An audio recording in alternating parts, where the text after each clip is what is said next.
Hello, my name is Stewart Hicks, and I'm an associate professor at UIC in Chicago, and I'm presenting a paper titled Populated Plans and Their Buildings.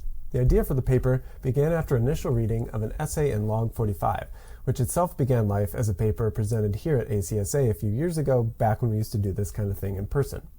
That essay was written by Dora Epstein-Jones, and she identifies the rise of a new kind of architectural drawing popular at schools of architecture today. She names and defines the new drawing type, gives it a canon of precedents, lists a set of pre-approved certified practitioners, and offers some guidelines for how to create a populated plan drawing and what to do and think about while doing it.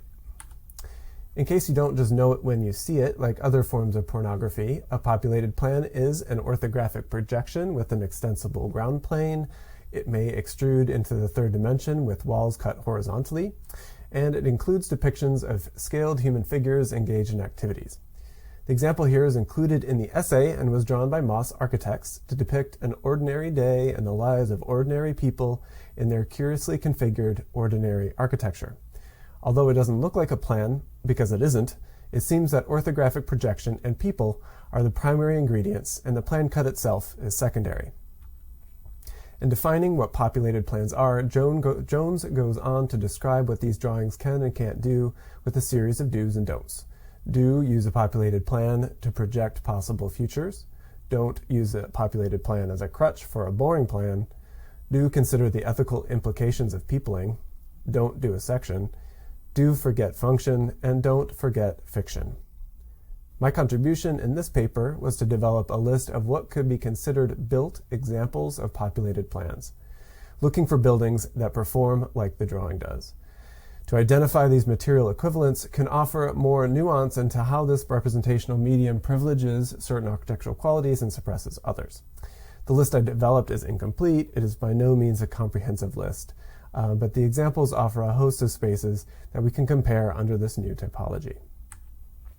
I began by finding what I'm calling proto-versions of this condition of built populated plans, whose design evolution never passed through the medium of the populated plan drawing itself. But in some ways this is irrelevant, as these built examples behave themselves as populated plans, and it doesn't really matter if the drawing itself was crucial in their formation. These are all well-known examples, but I think by recategorizing them as built populated plans, they might enlighten us to new ways of thinking about them and the drawing technique. The first example is the set of Jacques Tocque's Playtime. We are introduced to the space from above to witness the extensible ground as a grid of cubicles and little figures toiling away in work. The view conveys a fiction, it is a film after all, a possible future, and takes a strong ethical stance on peopling as a kind of dystopic vision of that possible future. As the protagonist descends down the escalator, we too change our vantage point and are immersed within the world of the populated plan. The space, which is enigmatic and intriguing from above, becomes isolating and disorienting from within. People appear and then they disappear as they follow the rigorous gridded landscape like scripted automatons. The hand of the architect or the programmer or the screenwriter in giving these people lives is actually dehumanizing them and offering us a warning for how work and technology is conditioning humans in undesirable ways. Even before Playtime is the Exhibition House of the Future by Allison and Peter Smithson. Here, visitors are introduced to a fictional domestic environment, standing on an elevator platform and looking down on scripted daily interactions. The fiction is played out by actors in character as a fictional family of the future. The extensible surface here is a single folded sheet of plastic instead of a grid. The sheet forms the floor, the walls, and the built-in furniture of the architecture. In the folds are futuristic products that either existed at the time or were on the horizon to make the household more connected and trouble-free. Each of these two proto-examples have complicated relationships between fiction and reality. The Playtime set was so big that it required an entire city's worth of resources to build and operate. The economic reality of this almost killed the movie. And as a cost-cutting measure, the visible urban context is sometimes made from a large-scale, flat-painted image of a city.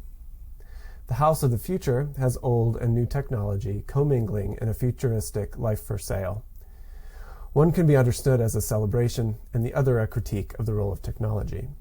Fiction and reality pop up, sometimes right on cue, and other times are unwelcome pressures that infect the autonomy of each reality. Some more recent examples include the McCormick Tribune Campus Center in Chicago. Strictly speaking, a populated plan was never an officially produced drawing during the design process of this project either, but I think it's fitting as an example for a number of reasons. Firstly, because Jones identifies OMA's original co-founder, Elia Zingales, as one of the first people to ever draw a populated plan in 1984, as well as the fact that early representations of the McCormick Tribune Campus Center in Chicago are often taken from above, with the roof removed to reveal the intense collision of program that happens on what they call a dense mosaic on a ground that they call the magic carpet. The McCormick Tribune Campus Center also embraces the realities that are messy within urban and student life without either celebrating nor critiquing the technology that makes it possible. It only vivifies it within a concentrated microcosm of a city. The density of this microcosm is achieved by overlaying an ancient Roman city on the Chicago city block and slicing it with more contextually relevant cut-throughs. There's a certain amount of alienation and discomfort for the real people who find their representational counterparts in the populated plan drawing. The organization is confusing, and its wayfinding is supplemented with a bold graphic overlay. IIT students often complain about the noise and the chaos of the building, and this often renders it difficult to pull off many of the activities that are promised by the architecture. The architecture, on the other hand's objective is holding a mirror to society through the techniques of the populated plan, but here we can see that it often, when this is done, exacerbates the problem in the first place. As a counterpoint, I'd like to offer a populated plan project that promotes human interaction a little bit more painlessly. Kitamoto Station by Atelier Bow Wow is a complicated urban planning puzzle motivated by the desire to create engaging public spaces that are intertwined with efficient transportation infrastructure taking place in a Tokyo suburb. The process was guided by a full-scale mock-up of the plaza outlined on a nearby parking lot. For a period of time, actors, motorized and not, followed a pretend script of their daily routines and animated the asphalt lot, marked only with white chalk outlines. All the while, the architects and city officials assessed each design iteration from an elevated platform that curiously approximates the populated plan view.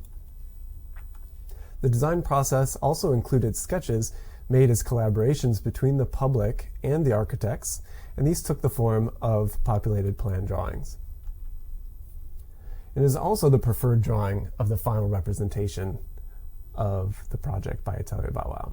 The result is a minimum amount of architecture to produce a maximum amount of urban program.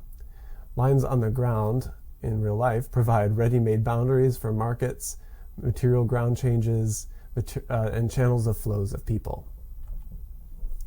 In the end, fiction is no more perceptible in this space than in any other. However, during the mock-up phase, role-play was essential to the pre-visualization of the complex interaction between public codes and inhabitants. The process also resulted in a marked lack of built architecture. Populated plans are limited in the architectural considerations that they convey, and scripting human interaction doesn't always require a building. My hypothesis was that including populated plans as a design tool would imbue the resultant buildings with the magic of fiction. As this example proves, populated plans are good at weaving fiction and architecture, just not in the way that I originally thought. In 2 dimensions, including human figures within the historically desolate plan, does allow architects to script life into their design process. In 3-dimensional construction, the drawing may or may not yield the kind of humanistic spaces that it promises. One surprise has been the central role of technology and infrastructure in these examples, with each exuding varying levels of optimism for their role in society. That seems fitting, though, when we think about the emergence of the drawing type occurring during a supposedly post-digital regime. Either way, my hope is that this drawing type evolves and matures, and as the design process passes through the fiction that populated plans offer, our building designs will gain a sensibility that could or would not be attainable otherwise. And this can happen even if the product isn't a fairy tale. Thank you very much.